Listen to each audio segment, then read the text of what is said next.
es importante lo que sucedió el sábado, porque que Ocon te golpee de la forma en la que lo hace, que ya te revienta todo el día, te condiciona la sprint, el coche te lo deja, pues eso, pues casi para el chatarrero, gracias a que los mecánicos de Aston Martin hacen un trabajo brutal. Hay una imagen buenísima que luego la quiero poner de un mecánico metiéndose de cabeza dentro del cockpit, patas arriba, intentando arreglar ahí lo que pueda. Y luego el domingo, al final el domingo, esa P4 que se ganó Alonso el viernes es esencial también, a pesar de la mala salida de los Aston Martin, porque en las dos salidas no van bien, aunque luego en la segunda afortunadamente Alonso pudo adelantar a Hamilton, y luego todo lo que tú has comentado, Roldán, de la gestión que hace Fernando en esas últimas vueltas.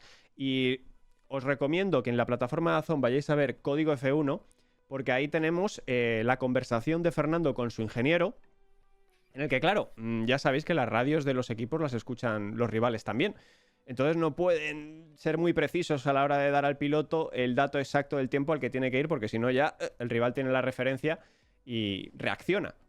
Y el lenguaje, la conversación clave, que parecía es una guerra, es absolutamente brutal para Fernando no dar ni una sola pista a Red Bull de a qué tiempo tenían que ir. Os lo recomiendo, es un documento muy, muy bueno. Y esto es la Fórmula 1, ¿no? Al final es ser mejor que el otro en todos los aspectos, ¿no? En la pista, en la radio, en las estrategias, ser más listo que el hambre.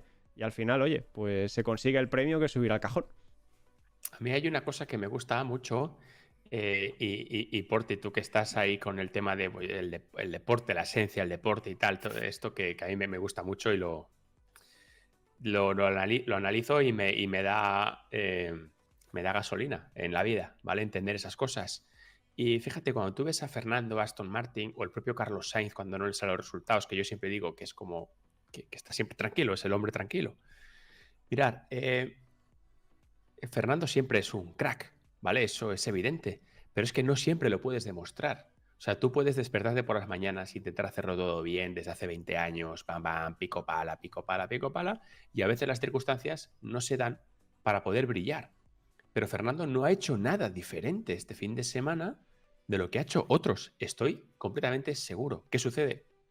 Que el viernes en la quali salen pronto, califican bien, como tú dices, luego a la salida tiene a su compañero que él sale mejor, que su compañero le adelanta por fuera de una manera magistral entre la curva 1 y la 2, y tiene los ingredientes alrededor de él para poder brillar, ¿no? Pero es un poco la esencia del deporte, y por eso también que decimos a veces que es diferente afición la de otros deportes, pues el fútbol, baloncesto o Fórmula 1, porque hay que justamente entender eso, ¿no? Que aquí dependes de un coche, de unas circunstancias, y que hay veces que un sexto puesto sabe a victoria, y otras veces que un tercer puesto sabe a victoria, y otras veces que una victoria dices, bueno, pues mola, pero bueno.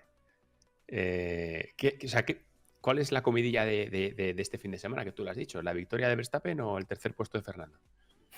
Claro. Esto es Fórmula 1, tío. Pues eso. Incluso estoy Sí. convencido de que a Norris, que hizo una gran carrera, terminó segundo con un ritmo magistral, hubiese preferido haber hecho la carrera de Fernando que la suya propia. Porque al final, es decir, cuando consigue subir al podio con épica y con una pelea brutal, pues obviamente creo que ganas más reconocimiento que estando en solitario. Yo creo que en la idiosincrasia nuestra, la ibérica, la española, por cómo es nuestra cultura, nos gusta pelear, nos gusta levantarnos y luchar contra algo y esa épica, ¿no?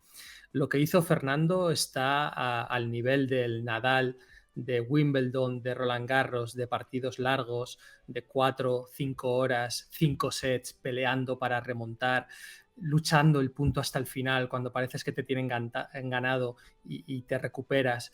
Esa épica es la que emociona. Está al nivel de lo que ha hecho Gasol con la selección española de baloncesto, ¿no? Siendo el líder y llevando al equipo a lo más alto. Y entre los tres, entre Nadal, Gasol y ahora Fernando, nos están demostrando que el carácter nuestro es un carácter competitivo, pero es un carácter de lucha. Vamos sobrados de calidad, pero la calidad sin esfuerzo, sin buscar los detalles, no es nada. Y Fernando, con un coche inferior en esta carrera, gracias a esos detalles, ha conseguido ese adelantamiento y ese podio mágico, ¿no? Y nos dicen que es un podio más, no es un podio más, porque lo importante es cómo se ha conseguido contra un coche muy superior, con un coche no tan bueno como el Red Bull, con el teórico tercer coche de ese circuito, con el que tú tenías al menos 4 coches por delante mínimo para empezar a hablar, los 2 Red Bull y los 2 McLaren. Y por las circunstancias no está Piastri y tú eres capaz de prepararte para una batalla que va a llegar. Fernando sabe que va a llegar. Va a haber un momento en el que se va a tener que medir tú a tú con Checo Pérez y está preparado para ese momento. Es aguantad. Y lo que haces en la vuelta 47 importa en la 71. Y cuando llega ese momento, Pablo no solamente está preparado para pelear, sino que consigue sacar los detalles que vamos a explicar ahora para devolverle el adelantamiento a Pérez. O sea, es que es una lucha épica. Y sobre todo, fijaos cómo terminó esa lucha épica. Porque yo hacía mucho tiempo que no veía una foto finish en Fórmula 1. 53 milésimas, es decir, media décima de segundo. Esa es la diferencia con la que el Aston Martin cruza la meta respecto al Red Bull de Checo Pérez. Absolutamente brutal. De hecho, en la retransmisión tenías dudas, ¿no? Dice, oye, ¿pero ha pasado Fernando antes o ha pasado Checo? Ahí hay que mirar la línea de meta está antes. Claro, la línea de meta está antes, el tiro de cámara no es demasiado bueno y teníamos dudas. No, y para todo esto, Pablo, el tío de la bandera está casi al final de la recta. O sea, es que más intriga imposible. Roldán, ¿has tenido alguna carrera así? De terminar ahí rueda a rueda. Pues seguro, no me acuerdo ahora, pero seguro, vamos, 100%. Conmigo, y además, contigo no, tú estás en... tú estás lap doblado. No, sí, a ver, yo creo que esto es más habitual de lo que parece. Otra cosa es que justamente se da la circunstancia que es pelea por el podium después de una gran batalla. Pero esto es más o menos habitual, no por la victoria por el podio, pero en general, ¿no? O sea, hay muchas veces que tú aprovechas el rebufo, llegas pegadito. Lo que pasa es que ese, digamos, el broche, ¿no? A esa pelea tan bonita, no es David contra Goliat tampoco, ¿no? Pero bueno, es un coche bastante mejor que el otro y al final gana el nuestro, entre comillas, que es el español. En este caso, una batalla preciosa entre ambos. Pero sí, yo creo que es más habitual de lo que podría parecer en general. Y luego, la siguiente imagen bonita del Gran Premio, además de esta, es el abrazo entre Checo y Alonso. Un abrazo improvisado, se encuentran los dos en el corralito de prensa. Y yo, por la sonrisa que tiene Alonso en la cara, o sea, estaba encantado. Estaba encantado de ver y la manera de abrazarle. Y la manera de abrazarle. Además, es un abrazo de estos que llenan, ¿no? Que están los dos durante varios segundos abrazados. No es un abrazo así de colegueo rápido para saludar. No.